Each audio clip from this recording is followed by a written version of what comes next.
Dans ce chapitre, il est souligné que la connaissance et l'amour sont indissociables. L'amour est considéré comme la seule vraie sagesse et la seule véritable compréhension. Les relations amoureuses sont présentées comme un moyen d'apprendre l'amour et de surmonter les peurs liées à la perte de l'identité individuelle.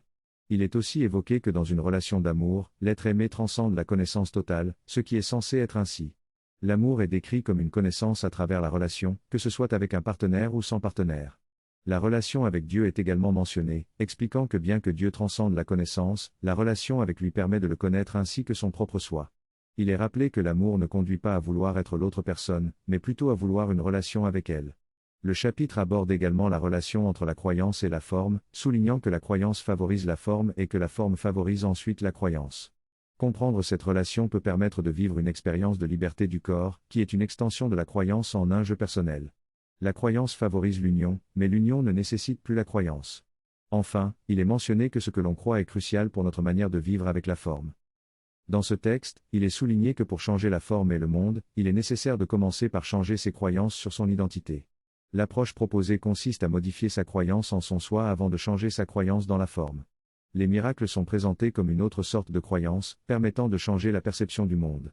La croyance en le corps est également abordée, affirmant qu'une fois libérée, la forme devient un moyen de service plutôt qu'un objet d'utilisation. Il est souligné que la croyance a le pouvoir de changer la forme et qu'il est important de croire en ce qui est possible. L'imagination est présentée comme étant associée à la vraie vision et à la façon dont nous nous percevons nous-mêmes et le monde.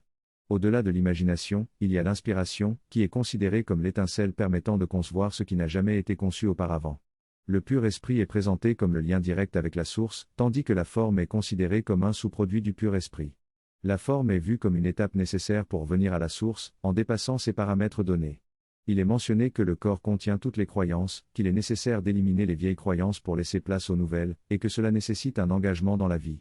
Enfin, il est souligné que ces opportunités d'apprendre exigent un processus de désapprentissage pour vraiment éliminer les anciennes croyances. Dans cette section, le cours souligne l'importance de l'engagement dans la vie et explique comment le processus de désapprentissage permet d'éliminer les croyances conflictuelles. Lorsque nous faisons face à la résistance du mental dans ce processus, il est recommandé de se concentrer sur l'union plutôt que de vouloir tout contrôler. Le besoin de diriger les situations et d'être notre propre enseignant est un obstacle à l'ouverture d'esprit nécessaire pour désapprendre et réapprendre. Ce processus de désapprentissage est similaire au pardon et à l'expiation, permettant de reconnaître nos fausses croyances et de retrouver notre innocence. Le cours souligne que la vie elle-même est notre enseignant et que nous devons être des élèves dévoués à apprendre de nos propres expériences. Ce processus personnel de désapprentissage est unique à chacun et nous permettra de maîtriser notre propre curriculum de vie.